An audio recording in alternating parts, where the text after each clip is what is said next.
And we are back with the Think Fitness Life podcast, mindset, exercise, nutrition, or food, fitness, and freedom.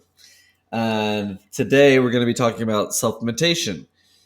And before we get into that, we have two news articles that we would like to address. And I'll let Eric open up for us. Yeah, so really good article about, I might pronounce this wrong a couple times, but it's called breatharianism. And I know I messaged you about it, and I was like, what's going on here? So why it's simming up in the news, because it's been around for a while. It's sort of a practice kind of that stems off of, I want to say yoga, but the Hinduism and prana and energy. But I guess this 25-year-old Instagram influencer is claiming all these huge things about this fad, and saying she lost weight, she feels energy, and all this stuff. So the big thing is a lot of people, or actually a lot of professionals, are coming out and say, hey, this is not a viable thing to do. This is not healthy, and people should not really be influenced a lot by this person and go to the depths that she is. And you're talking about the extent to which she fasts? Yeah, so it's a blend of fasting, but they don't necessarily eat whole food. So they're more on these juices, teas, some smoothies for basically for longevity or periods of time. So it's essentially it's fasting, but they're using other sources of energy to get their, basically what they're saying is their fuel for the body. So they're saying they're kind of connecting, and they're using the energy that the earth provides through prana, all that stuff, to keep the body going. Now, the problem is with a lot of this stuff, as I've read, that many people who have been associated with this or have done this, they've died because of starvation and dehydration, because sometimes it can go as much as not even believing in water, which I thought was pretty crazy. So yeah, it's definitely out there, and I've never heard of this stuff before. And honestly, when you first sent me the text, I was like, "Oh, like it sounds like this, like a fitness trend that has people breathing." I just thought it had to do with like your breath, literally.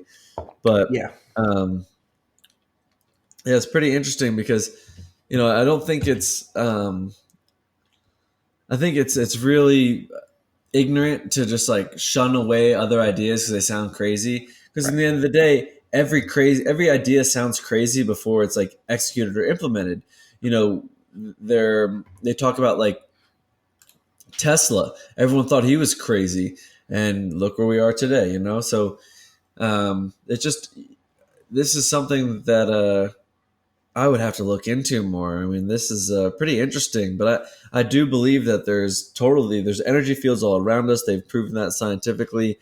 And then our ability to kind of tap into this stuff is on an individual level. I mean, they talk about the energy levels that we send off are usually like theta waves and alpha waves, and how monks can get to a different state and send off a completely different wavelength. So it doesn't seem far-fetched. It seems something that would be hard for Western culture to wrap its head around, or even and it's try reading to through understand. But she claims she did a 97-day fast, which is all great. I mean, we've gone over fast.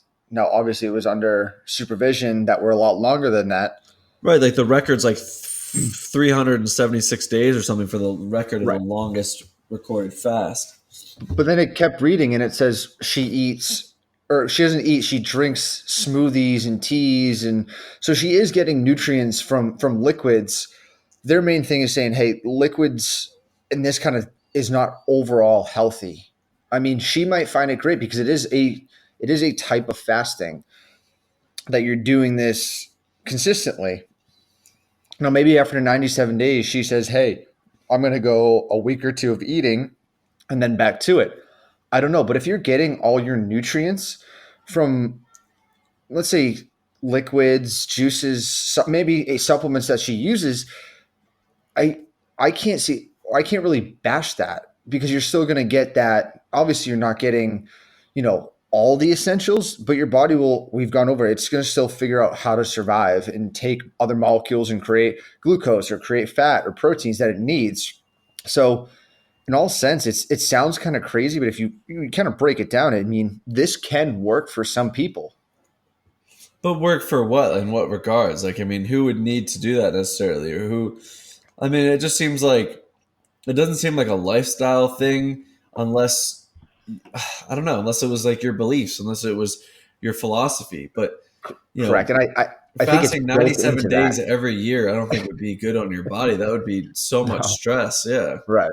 But I think you're right. I think it's more built into belief systems and what their Right. Okay. theories and thoughts are. And as we know and listen to Todd's, that plays a huge factor in people's decision making and their drive.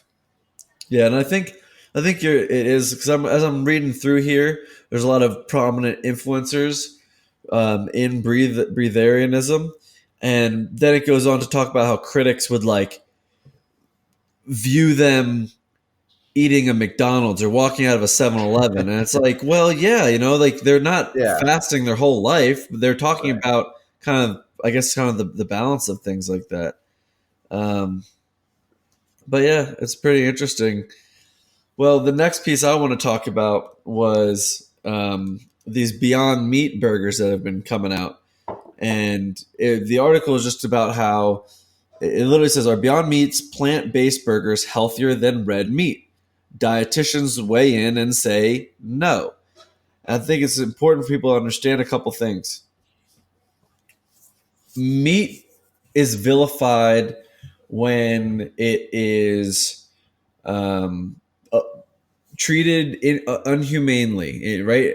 Unhumane farming and butchering practices totally ruin the quality of the meat. You think about a scared or depressed animal, and that's going to affect the quality of the meat. Um, the amount of antibiotics, the amount of hormones to help stimulate growth and production, and the level of corn, soy, or oats that they're fed. Those all make red meat or meat in general bad. But if you get something that has been roaming in the mountains and you hunted an elk or something that lives in the highest altitude and chews on the freshest grass and it doesn't have any exposure or consistent exposure to hormones or antibiotics, then yeah, that's damn good quality meat right there. And not everyone can get access to that, but there are companies like ButcherBox and there's local butchers that you can talk about the process and where they farm their meat from or what farms they get their meat from.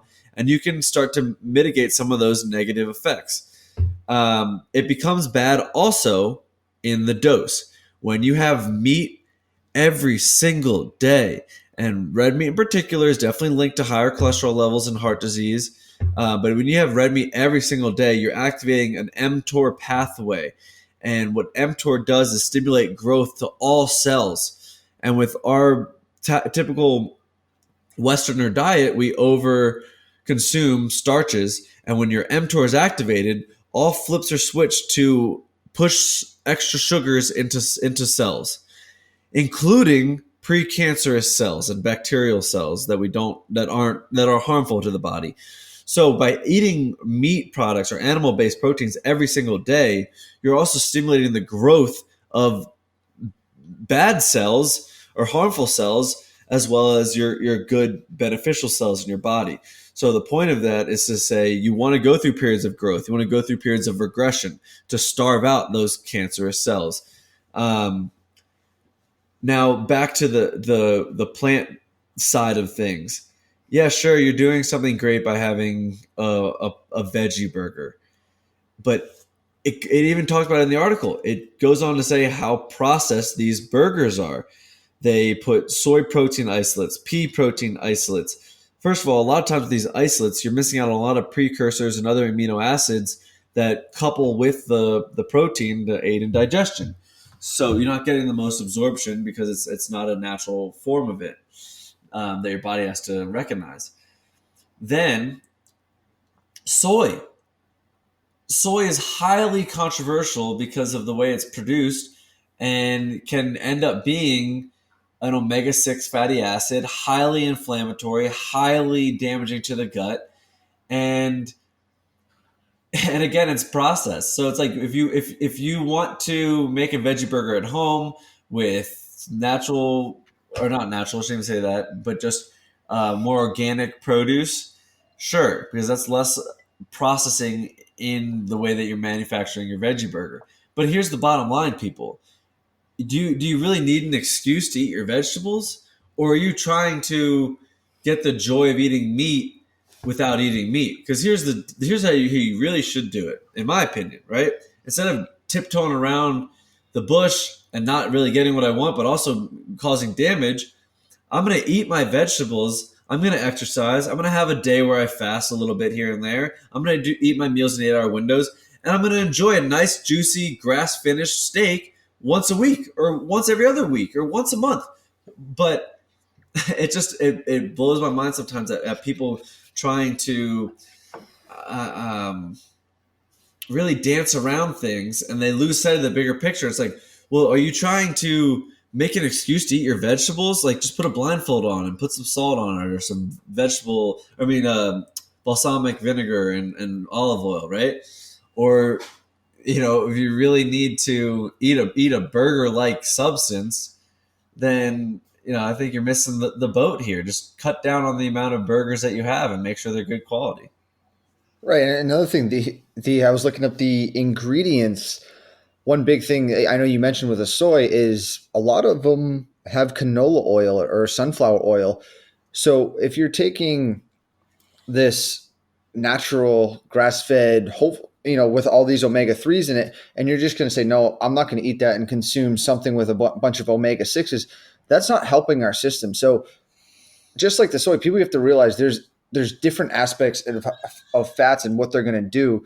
And just because this is another protein substitute doesn't mean it's going to be healthier or better. Yeah, and I will also mention that apparently Beyond Burger doesn't have soy, but they still use. Let me There's see. a lot of fillers in there. Exactly. It's Potato starch. nothing's gonna be perfect, and I'm not saying that you shouldn't have these, but don't think for a second that you can get away with eating these every single day and you'll be fine. Right. But Correct.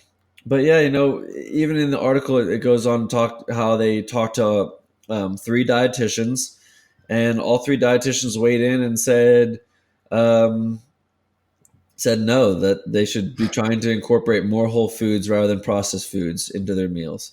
So And that's what it comes down to, because this is a substitute for me. This isn't really, I wouldn't call it a veggie burger. It's just taking plant proteins and creating what it looks to be like a hamburger. So you're losing, obviously you're taking with the plant protein. I'm not saying plant protein is bad. I think we'll get into the supplement side of all the proteins. But if you're just saying, hey, well, I'm going to eat this not a real meat burger and a side, and that's it. Well, you're missing the point, because you still want to get, like they said, vegetables, a wide variety of vegetables in your diet. oh That's yeah, the important thing. So and, it's not substituting one for the other. It's like maybe put the burger down and have a salad with olive oil on it and look, it and some even nuts. it That's even it. has caramel color, which has been proven to be cancerous for the longest time, and they banned it in California. It's got expeller pressed canola oil, highly Yep. inflammatory. There you go. Yeah, it's got potato starch in it. So like, come on, people, wake up, wake up. Yeah. In a lot of, and it says on the website actually, a lot of the plant proteins come from certain foods that contain lectins. And I know we've talked about this before, but if you're a person that doesn't do well with this is not a good substitute. Yeah, it might look exactly the same and taste like a burger, but you also got to realize this is completely different molecules that you're putting in your body, so it's going to have a different effect. I think I think one, because I am bashing this too hard, and I think one thing I would want to state is that this does do wonderful things for the environment in the way that they produce it, right? Because we're not mass farming and mass slaughtering uh, Right. cattle. So I can see that side of it being really a better carbon footprint and everybody doing their part. And you know what? Um, for the majority, I think it will start getting people open to the idea of having nights where they don't have meat. But this just has to be a training wheel. People treat this as like a stepping point to get you to something better. This isn't a solution; it's just a path to the solution. Yeah, it's tough, because people want to have this. And They want to have and that yeah, balance, and that's where I think a lot of times supplements gets thrown around in our world, because people will say, "Hey, if I'm not going to eat this, then is there a supplement I can take for that, or is there a supplement I can add on to this to get more of it?" That's what we see a lot, and I know like we're about to literally just drive into supplements here. you stole you Did I? stole my My bad. segue, but I like it. Oh, well, you're the segue master, so I'm just trying All to good. like learn from you. But yeah, so it's yeah, you hit the nail on the head. Supplementation. That's how we're gonna kind of dive into it. Is understanding what you're eating, what you should be eating, what you're missing out on, and then what some of these other supplements have been shown to be beneficial in to help you cover all your bases. And um, I think we'll start off with just kind of talking about some of the important ones that are talked about amongst the industry, amongst other doctors who talk about with their patients. One thing I do want to mention and emphasize about this podcast and the way that we do things here, what makes us unique is that we are constantly collecting more data. And what I mean by that is we're constantly working with our clients in changing the way they adjust their nutrition, the way they create their habits and their healthy lifestyle, and the way they exercise as well. And I think that's super important because a lot of the times when we've suggested these supplements for certain clients, um, we've learned what has worked and what hasn't worked, and we've been able to kind of get down to a list of kind of the core players that across the board are going to be helpful for the majority of the population. So, with that being said, let's open up with some supplements that you agree with, Oh, agree Menchie. with, huh? Yeah, let's start off with the key players, and then we'll get into some nitty gritty. One supplement that I tell people is very, very good, and it's very basic, is caffeine. Um, yeah, a Ooh, lot of people okay, don't okay. realize that it's actually a supplement. I mean, I know it's natural, it's in coffee, and a lot of stuff and supplements we'll talk about are going to be naturally found on this green earth and have a very good benefit, which a lot of people don't realize. But at first, I mean, caffeine, which is in the form of coffee, teas, a lot of other foods, but mainly those two, and I think a lot of people get it from that. But the benefits are huge. I mean, it helps cognitive effects. So I was saying I found a big list. If you don't mind, I'll read them off. Fire away. Okay, so um, helped boost memory consolidation, helps replenish glycogen concentrations faster after exercise, detoxes the liver and cleans the colon when taken as a caffeine enema. Okay, okay, true. Caffeine enemas. Caffeine helps keep you alert while driving during periods of sleep. Stimulates hair growth. Post workout relieves post workout muscle pain by up to 48%. Relieves pain associated with sleep loss. Protects against Parkinson's disease. may help ward off Alzheimer's, increases stamina during exercise, um, may protect against cataracts, prevents certain types of skin cancer, lower risk of heart disease, reduces fatty liver, reduces liver fibrosis risk, um, increases semen volume. There you go. I mean, this keep firing Um, away. This is a laundry list. it is. Consumed lower risk of developing erectile dysfunction. If that wasn't enough, those two back to back, if that wasn't enough for you gentlemen out there to start drinking coffee, I don't know what will be. Reduces kidney stones, improves reaction time and logical reasoning, helps those with asthma, prevents weight gain. Increases fat metabolism. That's a huge one that is very beneficial, and that's why when people think, "Oh, coffee's bad," I'm like, "No, coffee's not bad. Coffee's only bad when you put sugar and cream in it, but the caffeine's good." Right. Is that it, or I mean, I'm sure there's more. Reduces chronic inflammation, cuts mouth and throat cancer by 50%. Reduce of risk is cut down. A reduce of stroke risk cut down by 22%.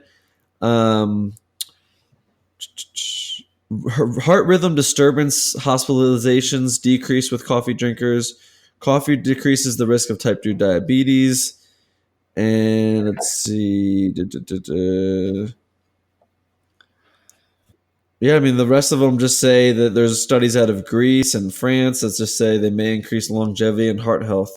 So there's just so many benefits to coffee. And I think one other point to bring up with the the downsides of coffee, right, where it gets vilified with the sugars and the creams and stuff, is also the pesticides and herbicides. Right. Because that's a heavily pesticide herbicide crop.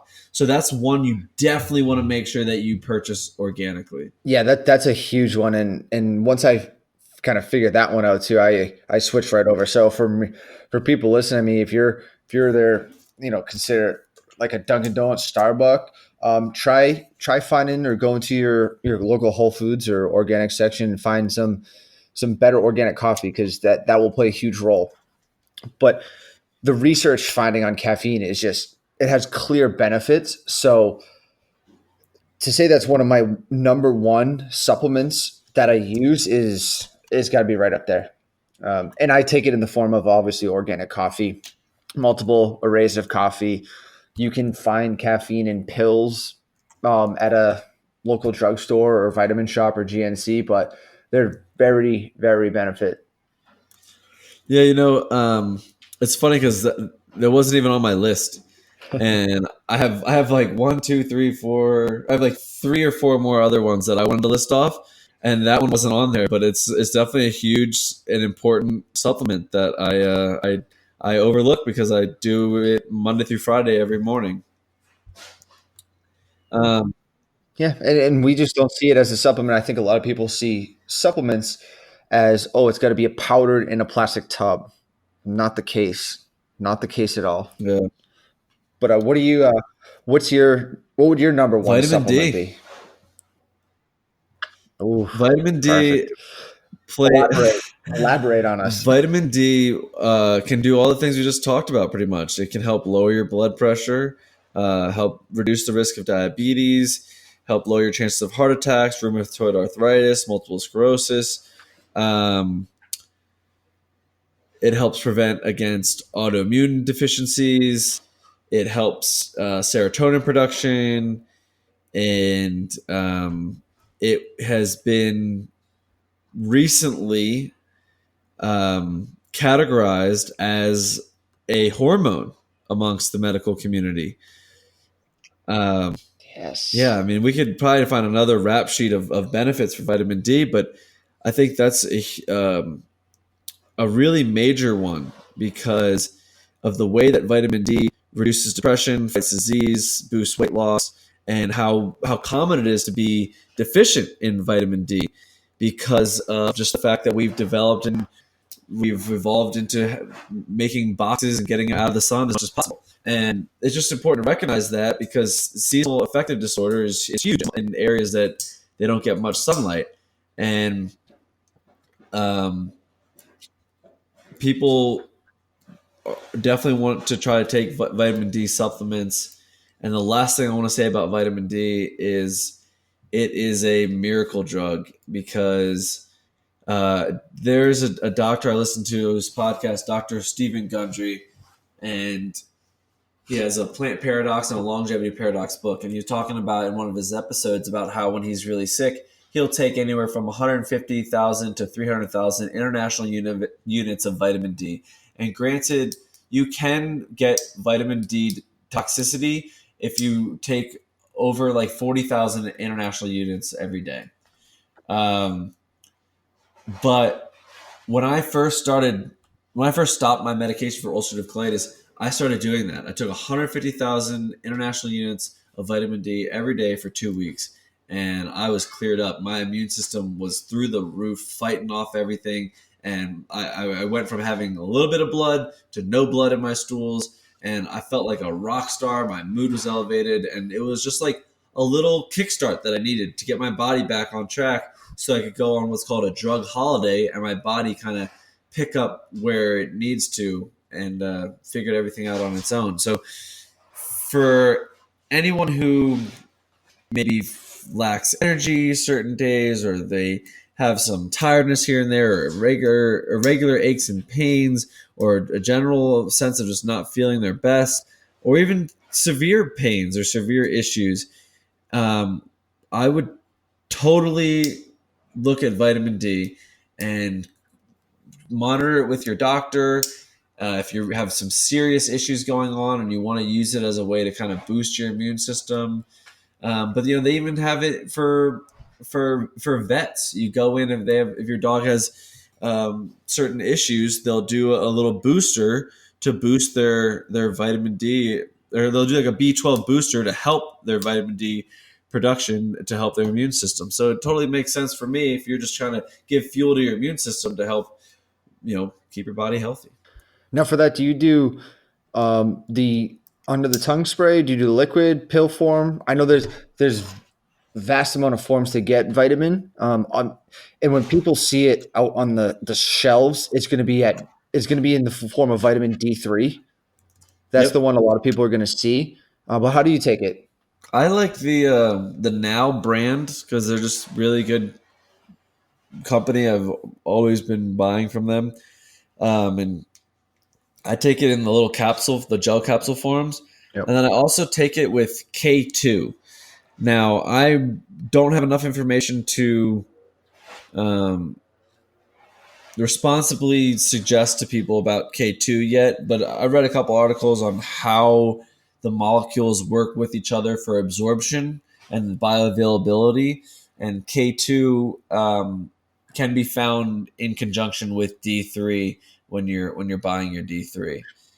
Yeah. So just something to look into. Unfortunately, I don't have the answers for that one right now, but vitamin D, hands down. Caffeine and vitamin D, that's a solid list right there. Get some sunlight and get those pills in. You're going to feel a change. Totally. Especially for guys too. D3 is one of the things that will help boost testosterone. So, I mean, it's like no brainer. But I mean, we got two good ones right off the bat. I know. That's what I was like. All right, so we have a solid list right now of making sure you have caffeine, vitamin D, old D3. What's your next one up? My next one up is more of known as performance enhancer supplement. But I've always been a big fan of creatine, and basically it helps improve overall repeated high intensity activity, endurance. Very beneficial. They're now starting to get into the study of how it's going to affect cognition and brain metabolism, because our brain runs the same glycolysis that the rest of the body does. So it's going to look at that and saying, hey, is there another way we can get this ATP or creatine in that will help the brain's metabolism and different metabolic pathways that way to help possibly spare some some metabolites from creating in the brain or get some more antioxidant effects through the brain. So I think that's a very big one. And for a lot of people that I've trained, I highly recommend that. And I obviously recommend it as by itself, not in some proprietary blend. It's really no side effects. So people will come at me and be like, oh, what about this, this, and this? I mean, there's been extensive research on creatine. It's probably, you can find boatloads of information. So that's what I'd say, especially if you're an athlete, that is a good route to go.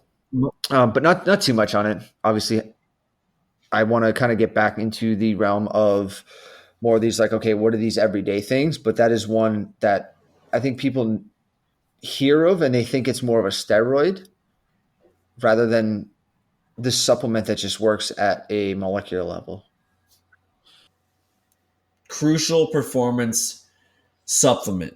If you are looking to add size or be more powerful, or you're looking to do something with your body that is for profit, right? Like if you're competing, um, I would totally stand behind that one. So my next one that I don't need to talk too much about is just krill oil. Um, yeah, you get your fish oils in, but you take it a step further and you make it krill oil. Krill are Tiny. small, right? They're what? Um, yeah, they're tiny little crustaceans that whales eat in large amounts, and they're just less tainted than our most of our fish that get plastics and mercuries and other bad I mean, things and in their that's body. So I go for one krill another oil. thing.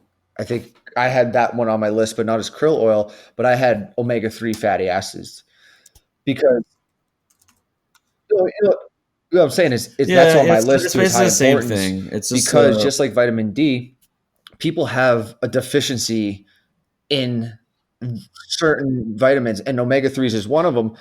Krill healthy oil fats. is probably, it's a little more expensive than fish oil, but I mean, you're getting good quality omega-3 fatty acids that we are completely missing out on in almost everything we eat nowadays. Yeah, and the thing is the precursors to omega threes is EPA and DHA, and those can help increase your own omega three in your own blood. So it's important to get both of those. And sometimes certain fish oils or certain omega three supplements that you'll look for, they'll just have one or the other. It's important that you get a omega three supplement, whether it be krill oil or a type of fish oil that has Right. both EPA and DHA And also, in varying levels. yeah, But yeah, it's another one huge. that can help fight inflammation, reduce arthritis, joint pain, improve your blood pressure and your blood fat levels and your heart health. With these kind Yeah, of oils, I was, guide a lot of people. Make sure you're reading the labels and getting getting what you're paying for, because there's a lot of supplements on the market that you'll read and it'll say, oh, it only has 60 milligrams of EP or DHA, whatever. There's certain other brands that have more bang for your dollar, so you make sure you're getting a good quality amount of these omega-3 acids and not just getting ripped off. And then obviously look at sourcing, where it's coming from. A lot of times they'll put on the label, oh, this is from farmed fish, or these are from wild caught fish, or if it's krill oil, you're probably getting the best of the best if it's from certain companies. So just people be aware of, not every supplement is created equal, and sometimes people just put supplements up just to make money, and they're not what you think you're actually taking. that's a good one because that's a good point because what it made me think of is that a lot of people would take um, glucosamine chondroitin for joint health, and nothing's really been proven about that one being effective. I'm not saying. I mean, I've used it. I didn't see any difference um, until I adjusted just kind of what I ate in general for my inflammation of my joints. But one thing that I know is that it's made from like sometimes it can be made from fish or shellfish, and sometimes people with shellfish allergies have to really dig deep into their diet and then figure out what's been giving them so many symptoms and problems, and it's been a supplement they've been taking for a while. So just be careful of that. Always look at the sourcing of where these supplements come from and make sure that it's not going to be anything your body might disagree with. Let's keep this Keep rolling it though, rolling. because I got like Fire four away. on my list that I know I want to talk about, and then I have another list of four that I wanted to Oh, my turn. discuss. But no, Another it's one, your staple in turn. my cabinet. Turmeric. Huge in the anti-inflammation boat. Antioxidants. Pair it with some black pepper. It's Increase bioavailability. Throw this stuff in eggs, chicken. I can't say much about it because it's such a good anti-inflammatory and not even perform. I'm not even talking performance and just health wise herb for you. Get that in your system. Huge benefits. There's pill forms, but use it. I mean, don't limit yourself. Use it whenever you can. And there's a lot of stuff like turmeric, garlic, and onion stuff that I like to use, or even in supplement form that you can buy that will enhance. You mean you're not going to feel it, but it's making your system and enzymes run and turn over and be more efficient. And that's the name of the game. Yep.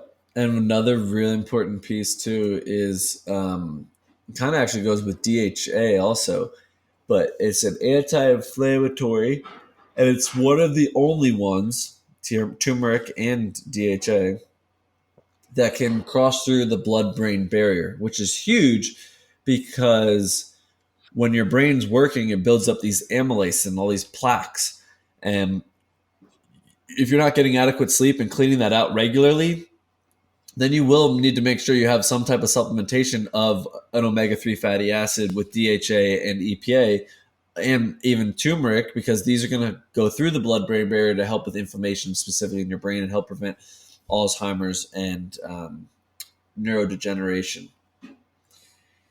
So that leaves it to my turn, and I have DHEA. I do. You know what I'm You're talking about? firing away with me. Do you know how to Very pronounce long it? word. Properly. I don't know how to pronounce it. That's why I'm gonna give it a shot, but you'll probably correct me. Dehydro epiandrosterone. Androsterone. I don't know. Dehydroepiandrosterone. DHEA. And what DHEA does in your body is it's a precursor for testosterone, a important hormone in your body's adrenal gland. And what DHEA does versus taking testosterone is, one, it's a lot safer of an application. Two, you won't be considered taking performance enhancing drugs. Three, it doesn't stunt your own production of testosterone. And I've seen this. I've had people come into my life who I've told them not to take steroids. They want to take steroids. They don't do it in the right manner, and they get to a point where they have to take steroids or synthetic testosterone the rest of their life because they're on what's called testosterone replacement therapy because their body stopped producing testosterone. What DHEA does is constantly gives your body a good supply so it can keep making testosterone, and it boosts your natural testosterone production in a sustainable manner. And I've been taking this for probably about almost 5 months now, on and off, just because I forget sometimes. And it's just a cream. Like I take my morning vitamins and I rub it either on my bicep or on my core or on my legs or my glutes or my back and my face, and I just cycle, right? Just every day, I just pick a different spot, and my strength in my lifts has gone up. My beard is fuller. I don't need to get into too much detail, but my sex life is a lot stronger. Not that I've had problems before or anything, but I'm just saying these are subtle yet apparent benefits. So I am definitely throwing DHEA on my list, especially because our testosterone as a society has dropped, plummeted since the 80s. Now, a lot of speculation has been into just sort of we've gotten into a softer society in terms of we don't need to fight or prepare for battle, so we don't need the testosterone, right? Also, estrogen being in our water supply in heavy amounts has really brought down testosterone levels. And I was reading an article about how they're talking about generations having sex, and the generation that is having the least amount of sex is the millennials. And correlation, I see a little something there. So I'm throwing I like DHEA it. down. Obviously, for as Matt said, it will help increase muscle mass. So if you gotta know what you're getting into when you're taking this. It's going to improve endogenous thyroid production. That's what it's meant for to be. It's not a It's subtle though. It's not like you're gonna correct see correct. something It's pop not up in the this. mirror. It's You not an won't anabolic notice. steroid. Yeah. It's different. So if you're looking for those effects, that is something that's going to be right in your alleyway for it. That's can't complain at all about that. Yeah. Yeah. All right, what do you got? Glutathione. So a lot of people might Where was I? never heard of it or Just heard of read it. about this. No, but I just saw So this like glutathione recently. is very important for the the clearance of basically free radicals in the body and especially in the brain, and it's part of the pentose phosphate pathway. This is a huge antioxidant and cognition brain health supplement that I've been diving into a lot of lately. Is how can we really increase and improve brain function, overall brain health? And this is one of those things within the pathways. If we have poor functioning or poor system, then this glutathione won't be produced, and the free radicals will go in and damage these neuron cells, and they'll destroy them and leave metabolites, and then we get impairments of the brain, and that's where we're seeing Alzheimer's, cognitive decline, slowness, and all that stuff. So if people really want to uptake it and really get a benefit, this supplement can really help out, and it's for brain health. So another one I really kind of recommend, and there's other ways that through metabolic pathways, healthy eating, that we can create glutathione in the body, but this just helps it even more. Huh. Interesting. Yeah, I'm reading about it, and the precursors of glutathione are L-cysteine, glycine, and glutamate. And well, it Yeah. looks like not everybody is able to get L-cysteine or glycine, and then it stunts their production of glutathione. So yeah, that's And awesome. and that's the importance of getting complete profiles of food, is because if you don't, then it's, well, you're possibly taking your body and not going to make a precursor to another metabolic pathway or function than it needs to. So I I always say, you want to eat balanced and eat full and not cut out too many things, because a lot of amino acids, and we'll get to proteins. A lot of amino acids are precursors and building block for these antioxidants that we have to have in our body. Yeah, I think it's important to know that there are certain things that we have to have in our body, especially a lot of amino acids that we can't produce. Um, but yeah, that's a pretty solid list. It's making me question what I would want to put as number 8, because we got caffeine, vitamin D3, creatine, krill oil, turmeric, DHEA, glutathione. I would like to mention two others, at least two others, and then Okay, we're coming up if on we time can, here. if we can we'll put this list in a priority. Um, and I want to say for number 8, um, mycelium. Ooh. And mycelium is mushrooms.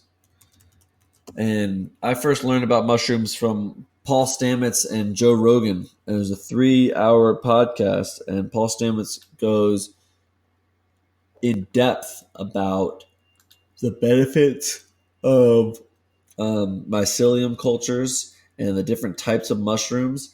And just a little background is the basics for all life started with the foundation of a fungus.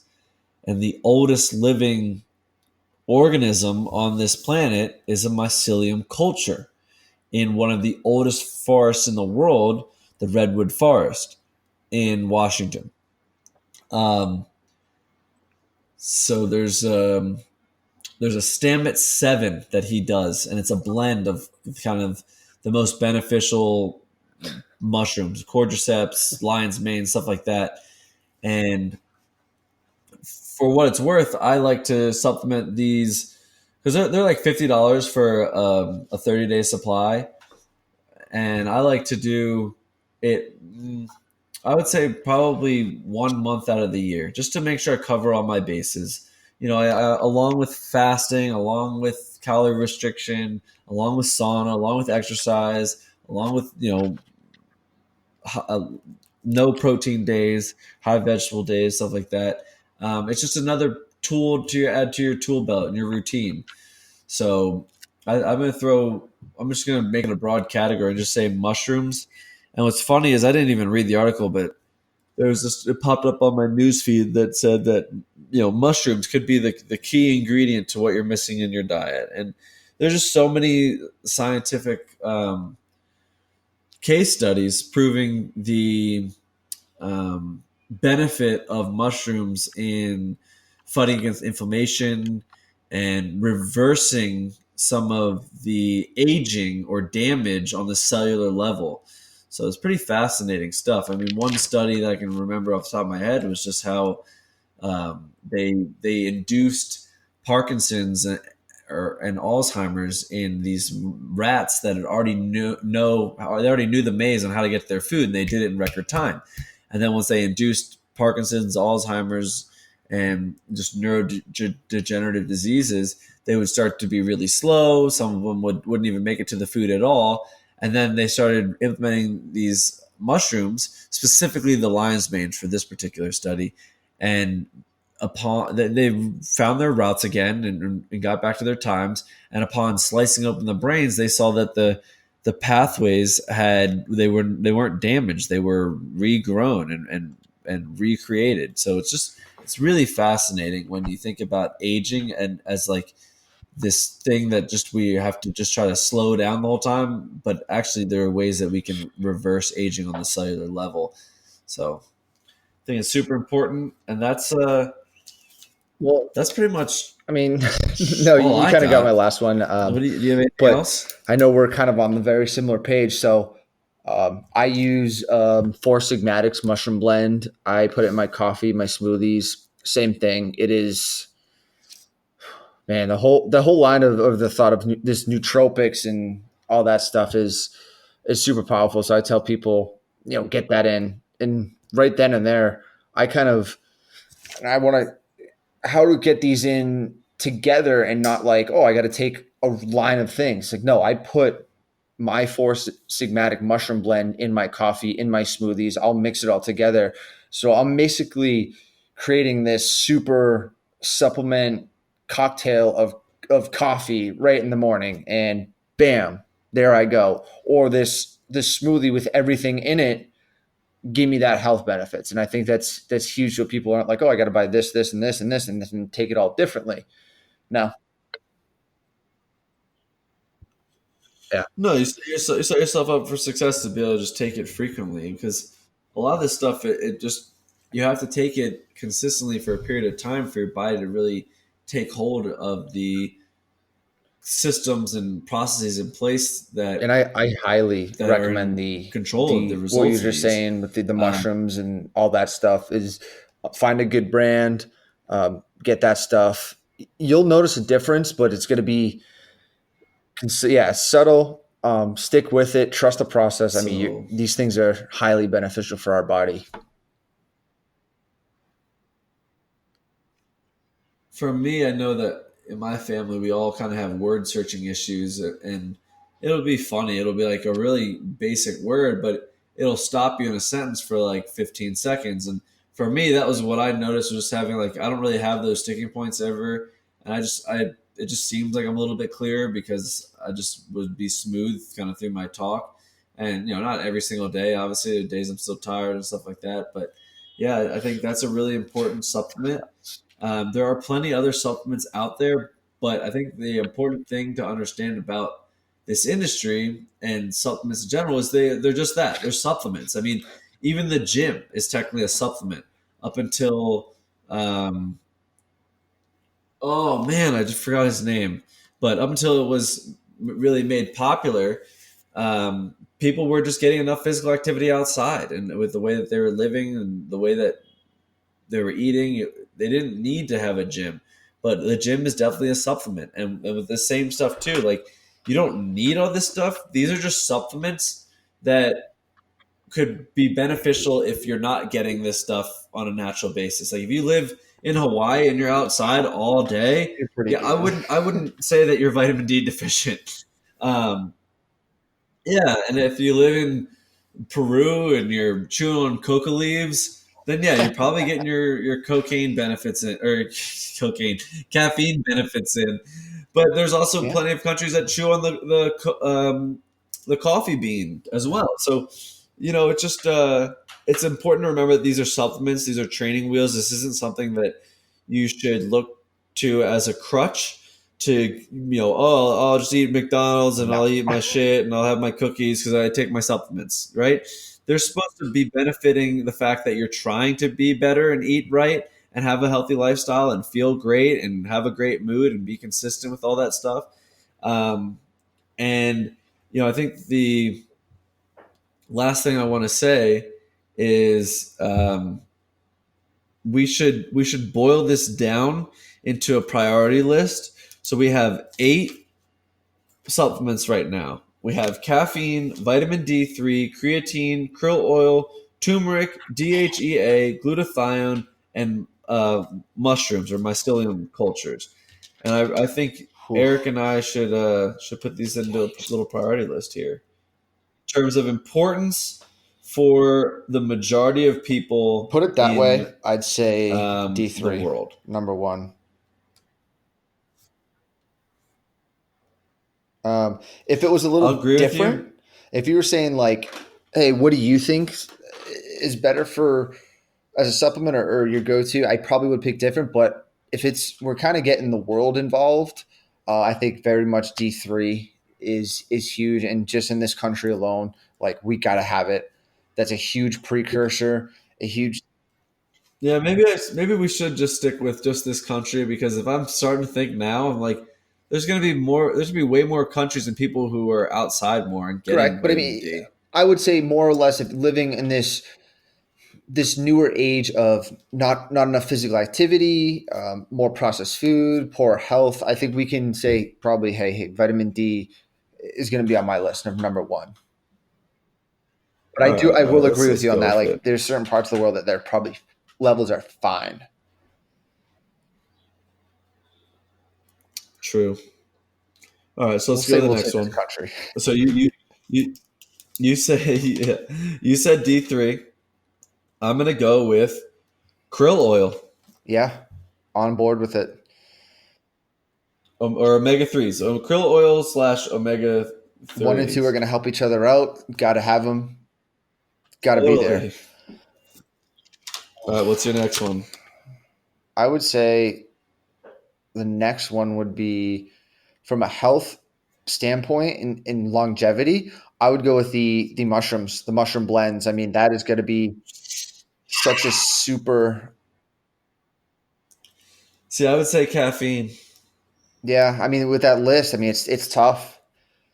Um, I know we're really splitting hairs here, oh yeah, people, yeah. I'm not. um, but I guess okay. So the reason I'm also saying caffeine is because of the ease of access and the affordability and the myriad of benefits. Where I feel like I feel like there are a little bit more refined benefits with the mushrooms that are going to be more subtly observed versus caffeine should be Respect more that, and I apparent. love that you have that outlook because I look at this as more of just pure on a like cellular level what I think is going to be better. So I don't even think about okay what And I do agree with you though. I oh, agree though. Like on like a pure cellular level, right, I think mushrooms but would be up there, and I'd probably put them at that's where number four. you bring that in and be like, wait a second, people aren't going to have or go out and look for this stuff. It's like, okay, well, the list of caffeine, there's a little overlap there. Caffeine can sneak in front of that and be like, hey, boom, there it is. I totally agree. So I would say, hey, we got Yeah, to put caffeine in front of that for the people listening. Hey, yeah. go get organic coffee, drink it black.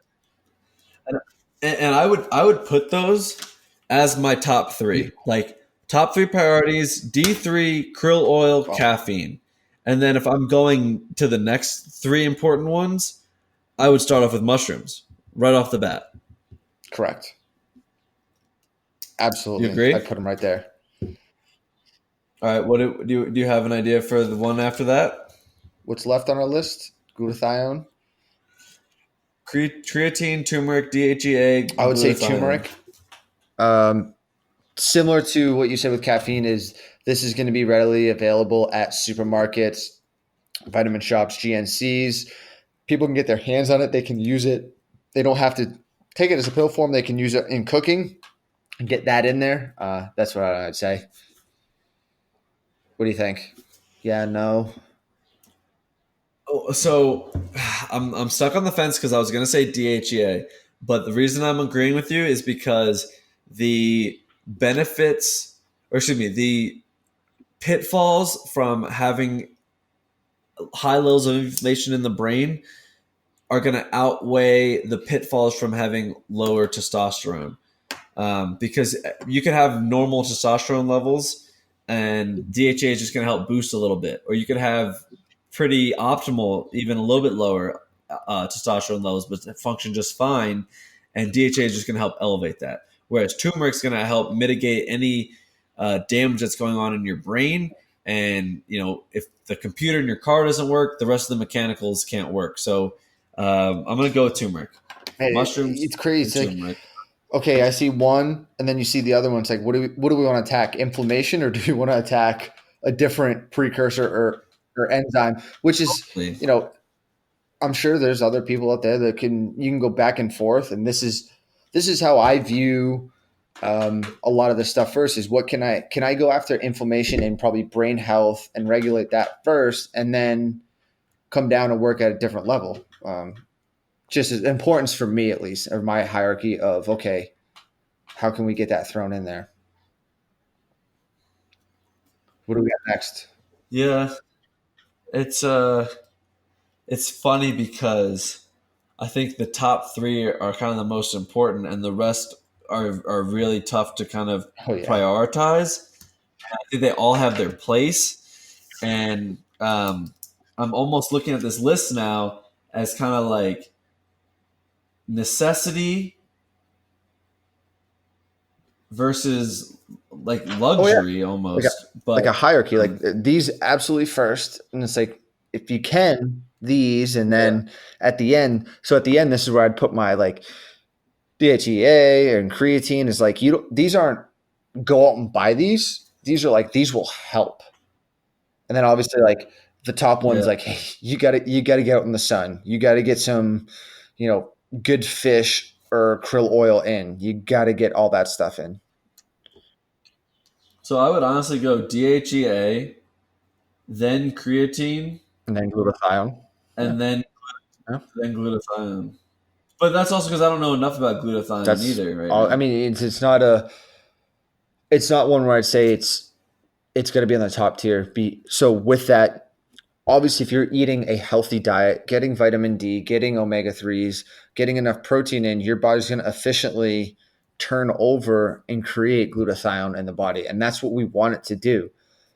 Now, if you're a Right, person right, who right. maybe doesn't have the best diet and is worried about cognitive decline and you want to start getting on a healthy path, this can be your way into it and say, hey, I'm going to start eating healthy. I'm going to get some more glutathione into my body so I can prolong decline. And that's what we want it to be. Yeah, this is what I would say. This is what I have written out here now. So necessity for D3, krill oil, and caffeine. Regular for mushrooms and turmeric. Regular meaning you want to consume mushrooms in your diet or turmeric into your diet, and the way in your meals and stuff like that, weekly, on a weekly basis, regularly. And then DHEA, creatine, glutathione. I would say periodically. I would say those would do really well if you just made sure you did it for like a month every year or something like that, or every 6 months or something like that. I feel like you could get away with getting a lot of the benefits from those, not necessarily needing to take them every single day. But if I looked at this list and I said something you need to take every single day, D3, krill oil, and I wouldn't even put caffeine on that everyday True. part, So honestly. those But top two are those top two for every day, D3 and krill oil. But caffeine, mushrooms, and turmeric should be regular, and then periodically, I would say for DHEA, creatine, glutathione as like a luxury, as like what do you want? If you want to perform better, if you want a better sex life, if you want to prevent against all disease, then yeah, you should go DHEA. Do you want to be able to perform better in the gym? Do you want to be able to add size and add strength and do things in a natural way that aren't going to be damaging to your body? Creatine for sure, and then you can talk more about glutathione. yeah.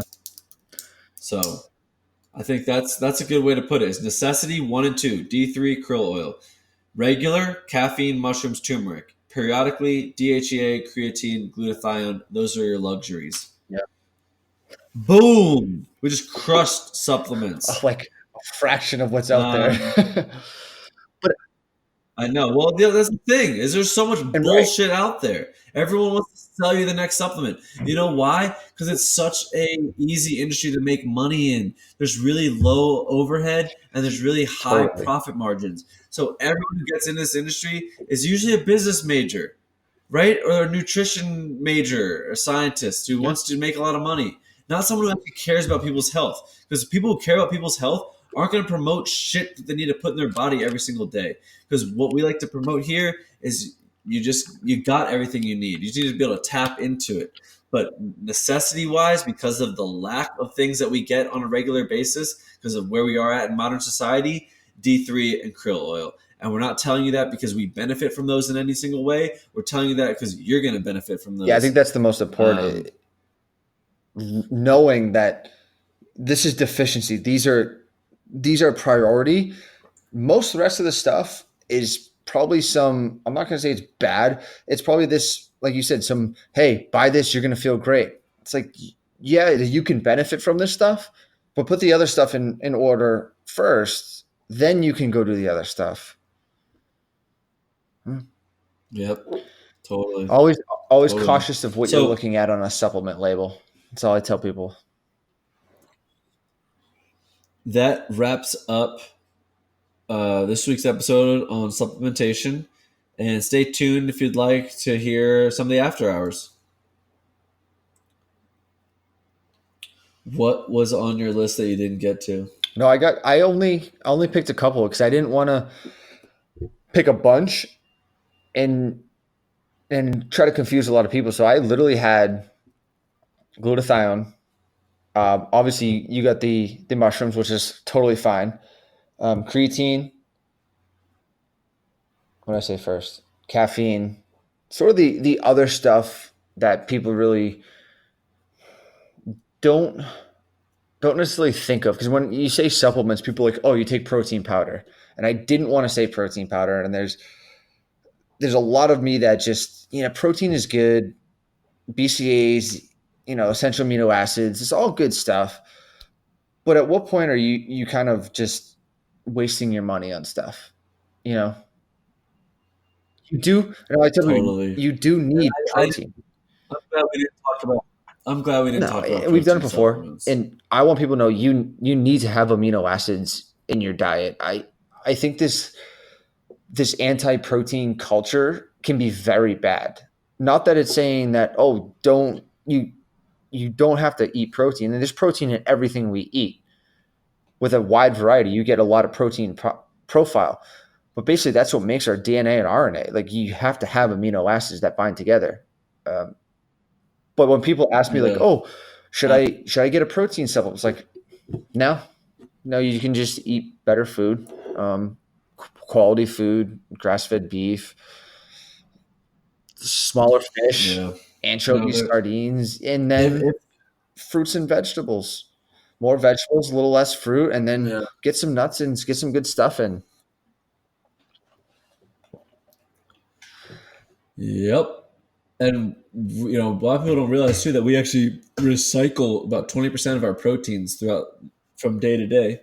So we actually, when we can overconsume protein, gluconeogenesis converts it into sugar, and then you already have mTOR activated, so there's now free sugar floating around, and all cells are going to eat that, even precancerous cells. So it's just important to remember too that you can definitely overdo Oh yeah, protein. And I know we've gone to plenty of times, so yeah, it was just. I'm glad we stayed away from those and made it more about these. There was definitely like I could have talked about yeah. probiotics a little bit, but at the same time, it's like you know get a wide variety of vegetables in, and there you go. That's your good bacteria, and you just replenish your gut flora. And then the other ones I was going to mention was iron, colostrum, SARMs, and then an estrogen blocker. And I don't know, they're just so minute and insignificant that this doesn't even make sense to waste people's time talking about them. Obviously, probiotics have their place just because they're so popular, so a lot of people can be misled. But you want to make sure you get a large variety, like the number of strains. It might say like 50 billion CFUs. Doesn't fucking matter. You need the variety of strains. And then you also want to make sure it's live cultures. You want to make sure it's something that has to be refrigerated. Otherwise, you're just Oh, wasting your and that's the money. thing, especially with probiotics. People are like, oh, do you take them? No, I really don't. I mean, if you eat the right food, you're fine. I mean, they in some severe cases they will help, but you just I do 30 days once a year of a really expensive, good probiotic that has to be in the but that's the fridge. thing. And that's it. You're gonna have to pay That's some it. good money for good quality probiotics. And that's the thing too, is like anytime someone tells me I really need something in my body because of this, and this. And by the way, a lot of these studies get funded by the company, and there's an observer bias going on because the scientist is looking for the results that he was paid to find. And when someone tells me I need to be taking something, I look at the price immediately. If it's super affordable and like the whole world can access it, then fuck yeah, I'm gonna stick with it too, and I'm gonna promote it, or I'm gonna try it at least, right? And then I'm gonna investigate it before I promote it. But my point is that if something's super expensive and I'm told I need it, there's a clear, um, oh man, I just lost the term in my head. Conflict of interest. There's a clear conflict of interest right there. So it's hard to trust something that is super expensive because also if it wasn't around hundreds of years ago and they lived, if people can live to 100 without it, then I don't see the necessarily the need for it. Yeah, that's huge. And I don't think people really understand the whole concept of I think they do, but they don't of probiotics, and I almost as if they know it's good, but they really don't understand. So they'll be like, "Well, I took my multivitamin, my probiotics in the morning. I'm gonna go have a bagel and cream cheese." It's like, what's the point of taking the probiotics at that point?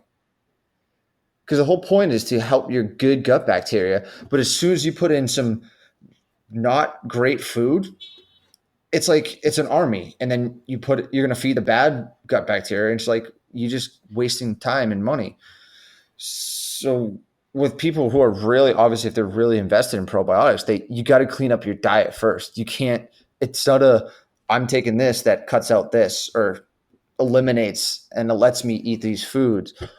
And obviously there's other supplements out there that do that, that, if you're lactose intolerant, you can take certain, I don't know the exact name for them, certain pills that allows you to eat stuff with lactose in it and break down the enzymes, Yeah. which I get, but I think people have to understand, if you're lactose intolerant, you probably shouldn't eat any foods containing lactose because your body can't break down that protein.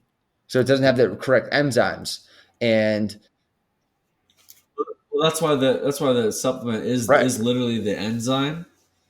But I think what happens to a lot of people is they take the enzyme and they go balls bingo. to the walls crazy with dairy, and now they've used up all the enzyme to process the protein, and there's not enough to process all the excess Yeah. that they've And consumed. it's sort of like, hey, Um, well, yeah, I don't have this, and I can take, I don't know how to say it correctly. I can take a day off, and I'll be fine if I just take this pill. What if oh years yeah, ago, yeah. if they don't have the pill, I think you're you can't do it. So I think it's where it's great they have this stuff.